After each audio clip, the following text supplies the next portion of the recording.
Bienvenue aux histoires de Maman Volonté.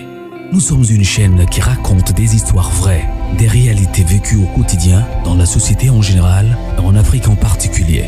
Nous le faisons dans le strict respect des usagers, coutumes et droits humains. Nous réalisons des analyses constructives dans le but d'éduquer, d'informer et de former la masse, car votre éducation, épanouissement et plaisir sont notre devoir. Abonnez-vous et cliquez sur la cloche de notification pour ne manquer aucune actualité en temps réel et surtout, aimez et partagez nos vidéos pour élargir notre communauté.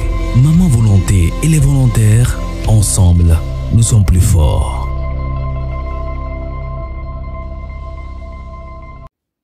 Bonjour mes volontaires et bienvenue aux histoires de volonté. Nous sommes aujourd'hui encore là pour une nouvelle histoire. Prenez tout ce que vous aimez, manger, boire, prenez-les, mettez-les devant vous, juste pour grignoter. Faut pas aller nous apporter foufou ici. C'est juste de quoi grignoter et à boire. Ça suffit. Ok. Notre histoire d'aujourd'hui nous ramène encore à la bonté de Dieu, à comment Dieu il est bon, à comment il défend les innocents, à comment il défend les gens qui n'ont pas de défenseur sur terre. Lui vient les défendre. Et quand c'est lui qui est ton défenseur, tu vas toujours gagner la bataille. Ça, il n'y a pas à discuter. Ce n'est pas un débat. Asseyez-vous confortablement pour écouter cette histoire. Vous savez, dans nos familles africaines, vous savez que quand la femme se marie et que dès les premiers mois, la première année, elle ne tombe pas en grossesse, ça devient toute une histoire.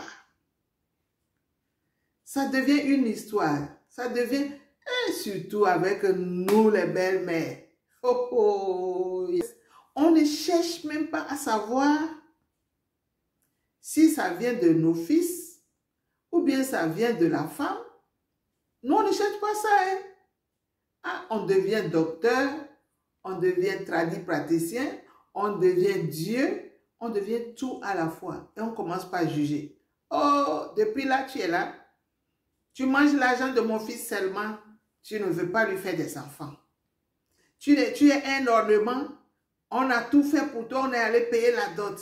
Tu viens seulement manger le manger de mon fils. Ça, c'est nous. Nous, les belles-mères, là, on est spécialisés dans ça. Et oui, on est spécialisés dans ça. Voilà cette histoire qui nous amène voir un jeune homme qui a épousé sa femme. Dès les premiers mois, tout allait très bien avec la belle famille. Tout allait très bien avec son mari. Jusqu'à ce qu'un an est passé. 2 ans est passé. Allez, les problèmes commencent. Pourquoi ta femme ne tombe pas en grossesse?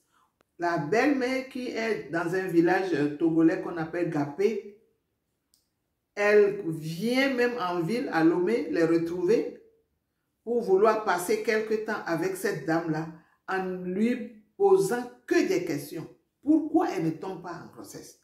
C'est-à-dire, la question là ne va jamais à son fils, c'est souvent à la pauvre dame. Je vous rappelle que l'homme, dans sa jeunesse, a eu un enfant avec une jeune fille. Mais Dieu sait, est-ce que cet enfant aussi lui appartenait? On ne sait pas. On peut aussi faire d'enfants et après avoir une stérilité secondaire. Oh. J'entends les docteurs, oui, les docteurs disent ça ou bien les sages-femmes disent ça. Une stérilité secondaire, j'entends.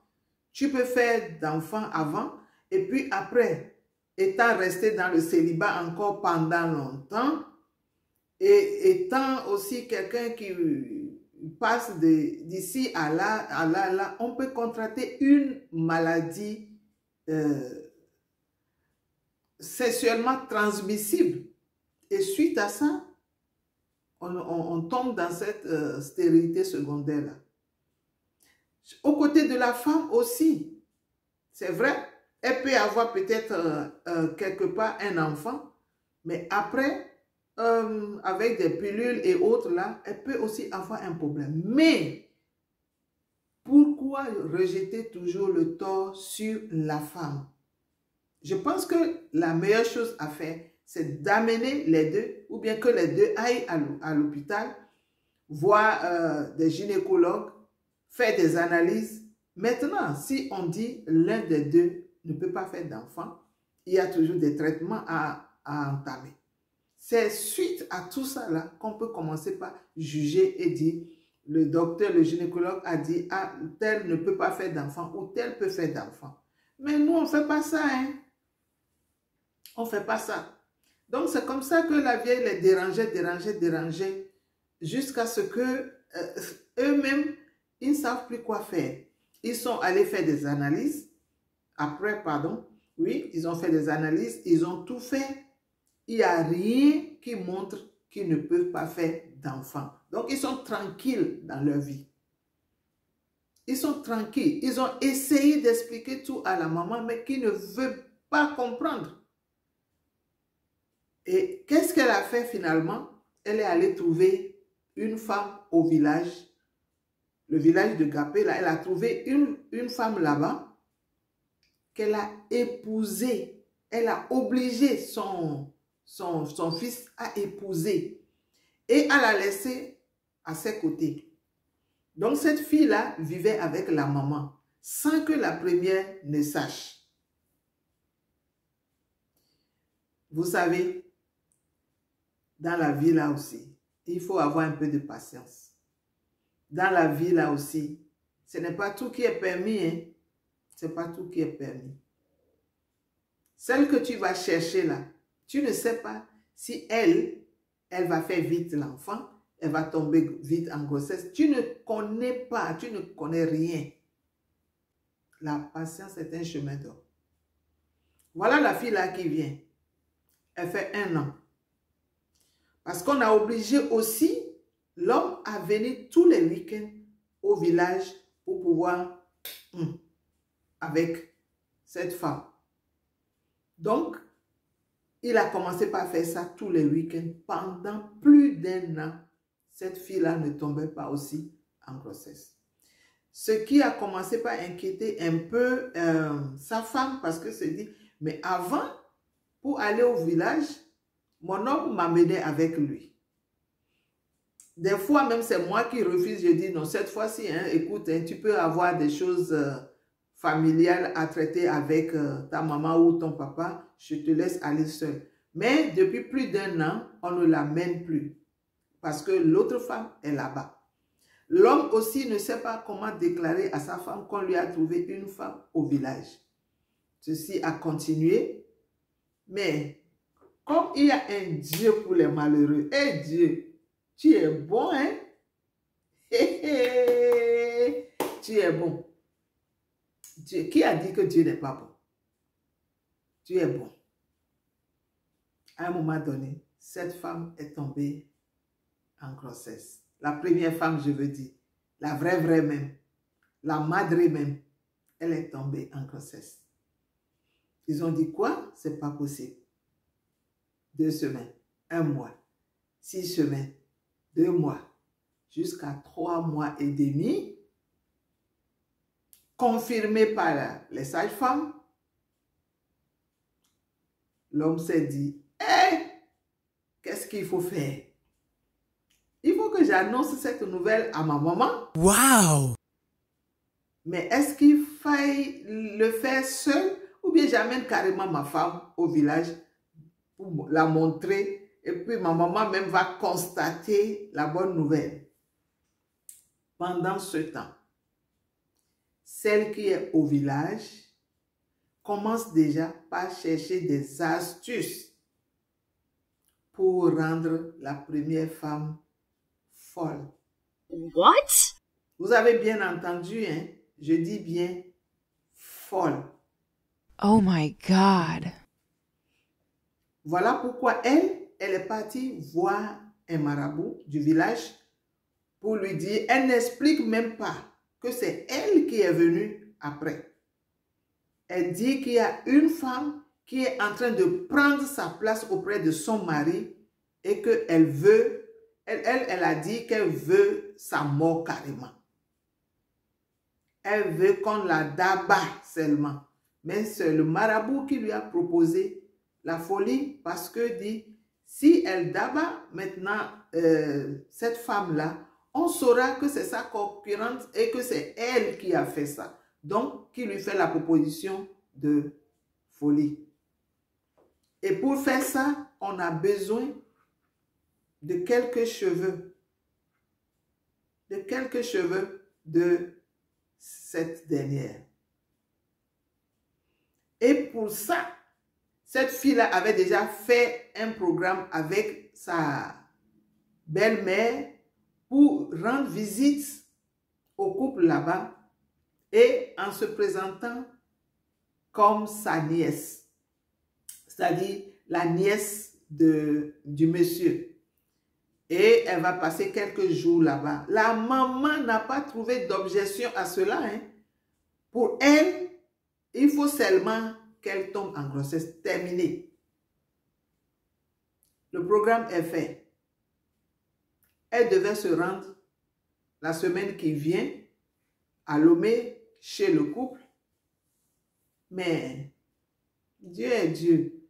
Comme celle-là est déjà enceinte, son mari aussi a fait le programme de rendre visite à la maman et lui donner la bonne nouvelle. C'est comme ça qu'il est parti au village avec sa femme. Et dans les présentations, on présente, parce que c'est la femme qui a demandé, ah, quelle est, maman, je n'ai jamais vu cette fille. Maman dit, ah, c'est la nièce de ton mari. Elle est avec moi depuis un moment. Ah, c'est vrai, tu n'es plus jamais venue. C'est la nièce de ton mari. La pauvre dame, elle a seulement accepté. Elle a encaissé, c'est tout. Et qu'est-ce qui a fait que cette fille-là a pu aussi obtenir ce qu'elle voulait? Comme on lui avait demandé les cheveux de cette dame. Et c'est pour ça qu'elle devait se rendre même à Lomé pour passer un séjour là-bas pour obtenir ce qu'elle voulait. Donc, comme ils sont là, la dame là a l'habitude d'aller au village avant parce qu'elle a déjà vu la dame dans les photos et autres. Là, c'est une dame qui était toujours chic. Mais elle vient, bon, on ne sait pas si c'est sous l'effet de la grossesse, avec quelques nattes seulement sur la tête. Et en discutant, puis après avoir mangé tout, comme elle voulait obtenir quelque chose de cette dame-là déjà, elle te dit, ah, ma femme. Vous savez, nous en Afrique, là, c'est ce qu'on dit, hein, ma femme. Pourquoi tes cheveux sont comme ça? Pourquoi tu n'as pas fait de chic cheveux? Pourtant, j'ai vu tes photos, tu étais toujours chic. Elle a dit, ah, c'est pas manque de temps, tout ça là. Entre-temps, le mari a annoncé la grossesse de cette femme-là à sa maman. Mais en catimini, la nièce n'était pas là. Elle était de l'autre côté. Donc, la maman était déjà contente que celle-ci est enceinte et que la deuxième aussi va être bientôt enceinte. Voilà. Le temps là, cette fille a discuté et puis a défait déjà les cheveux, de sa coépouse. Est-ce que je vais dire coépouse ou bien sa rivale même? Elle a défait les cheveux et elle dit, mais je vais te faire chic. Donc, elle a essayé de lui faire un truc un peu plus joli que ce qu'elle avait, mais ça l'a permis d'avoir ce qu'elle voulait, les cheveux qu'on lui a demandé. C'est comme ça, elle a pu avoir ce qu'elle voulait. Après, les deux sont partis et elle a même demandé au couple si elle peut les rendre visite après. Et la dame avait déjà dit oui, mais c'est l'homme qui dit, bon, on va voir ça après. Si ça doit avoir lieu, je viendrai te chercher. C'est comme ça que les deux sont partis. Ils ont passé leur temps. Le lendemain, ils sont retournés à Lomé. Cette fille-là, il y avait deux choses à préparer par le marabout. La première, c'est d'avoir les cheveux de la dame là en question pour la rendre folle. Elle va partir, laisser le foyer, elle-même va partir dans sa folie, laisser le foyer à celle-ci. Et des cheveux de celle-ci aussi qui veut faire son truc, de ses cheveux aussi pour que sa tête plaise, pour qu'elle soit la chérie de l'homme, pour que l'homme ne passe pas sans penser à elle, quoi. Donc, c'est deux cheveux différents. Elle les met dans le sachet. Elle devait mettre les noms sur chaque cheveu. C'est-à-dire, chaque sachet de cheveux pour donner. Il y a une chanson du Bénin qui dit vous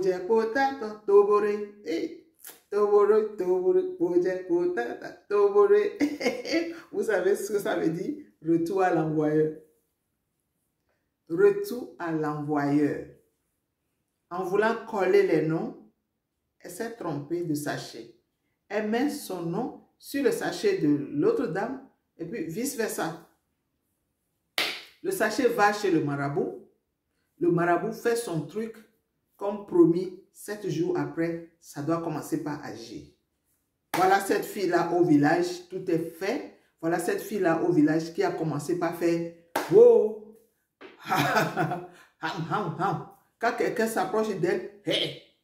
Quand elle est devenue Cassius Clay, quand quelqu'un vient, hey! Et puis elle prend même bâton pour vouloir taper les gens. Il faut l'attraper, il faut la mener ici.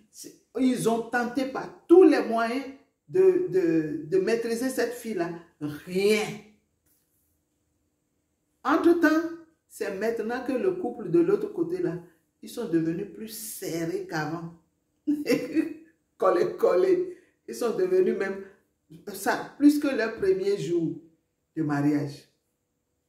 C'est comme ça les choses se passent jusqu'à ce qu'on a amené cette fille-là chez le même marabout. Chez le même marabout, mais qui fait semblant de ne rien connaître, mais qui dit, ah, ça là, on ne peut pas, lui, il ne peut rien faire parce que il ne sait pas quel produit utiliser pour ce genre de choses. Malheureusement, qu'il ne peut rien faire, ils n'ont qu'à l'amener ailleurs. C'est comme ça que, de bouche à oreille, les gens ont commencé par leur proposer de l'amener chez un pasteur.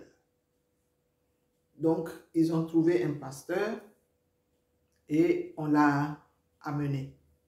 Chez le pasteur dit, bon, vous allez la laisser ici pendant au moins 3 jours. Je vais jeûner, prier avec elle, mais passer de temps en temps quand même voir comment ça se passe. On l'a enchaînée et le pasteur a commencé son travail. Dans le travail, avant le 3e jour, cette fille-là a été obligée de confesser. Vous avez bien entendu, confesser. Vous ne pouvez pas, vraiment vous ne pouvez pas imaginer. Elle a raconté de A à Z comment les choses se sont passées au pasteur. Elle a tout raconté au pasteur. Mais le pasteur dit, mais là, ce que tu viens de dire, mais Dieu est bon. Hein? God is so good, so wonderful. Lord, you're so good. Lord, you are kind. C'est vrai, Dieu est bon. C'est comme ça, il a invité les parents et les parents de la dame et sa belle famille aussi. Ils sont arrivés et le pasteur a dit de répéter devant eux ce qui s'est passé. C'est comme ça, elle a répété, elle a tout dit de A à Z, elle a tout répété. Et La belle famille qui dit, pardon, prenez votre fille, allez à la maison avec elle. On ne l'a pas amenée ici pour venir tuer ou bien rendre quelqu'un malade, mais plutôt de venir cohabiter pour faire d'enfants. Vous voyez, non? Nous, les belles-mères, là, des fois, la patience, là, ça nous manque. Hein? Ça nous manque. Non, notre nom, là, c'est auto. Tout comme si nous-mêmes, on n'a jamais eu de problème. C'est comme ça. En voulant trop bien faire, là, voilà ce que la belle famille même a créé. Et voilà la sorcière qu'on est allé amener à la maison. On te dit, viens pour seconder quelqu'un. Toi, tu es venu pour la rendre folle et la faire partir. Vous voyez Dieu. Le second nom de Dieu, c'est le temps. C'est le temps. Il a pu prendre la défense de cette femme innocente-là. Une femme qui... Ah, merci Seigneur. Merci pour tes bienfaits. Vous voyez, vous voyez déjà comment la vie est. Comment la vie est. Quand on n'a pas la patience, on croit bien faire, on fait toujours mal. Et en venant dans cette vie-là, Dieu qui nous a créés, il a fait un programme pour chacun de nous. Il a son emploi du temps. Mais pourquoi on veut toujours aller à notre rythme? Non. Attendons toujours l'heure de Dieu. Elle est la meilleure. Elle est la meilleure. Si nous voulons faire les choses là, pensons aux répercussions. Dieu, il sait faire les choses en son temps. Nous devons toujours avoir cette patience-là, d'attendre son heure. Et quand nous voulons faire du mal là, il faut aussi qu'on pense que même la personne qui ne vous voit pas là, il a un Dieu qui vous voit. Il a un Dieu qui peut intervenir, qui peut intercéder pour lui ou bien pour elle. Sinon, faisons toujours du bien. Le mal apporte le mal. Le mal apporte le mal. Sur ce, nous sommes au thème de notre histoire du jour. Prenez votre leçon en sachant que Dieu a un plan pour nous. Il a un plan. Et que le bien apporte le bien et le mal apporte le mal. Vous avez vu le retour à l'envoyeur? C'est comme ça Dieu a réglé ce problème. Sur ce, nous attendons vos commentaires, beaucoup même. Et partagez. C'est les partages là, c'est ça qui est bien. Parce qu'il faut que beaucoup de gens se rendent compte de certaines choses de la vie. Partagez cette vidéo massivement. Abonnez-vous si c'est la première fois que vous êtes ici. Likez beaucoup la vidéo. Appuyez sur la cloche de notification pour ne pas rater nos vidéos prochaines. Sur ce, nous vous disons au revoir et à la prochaine. Bye.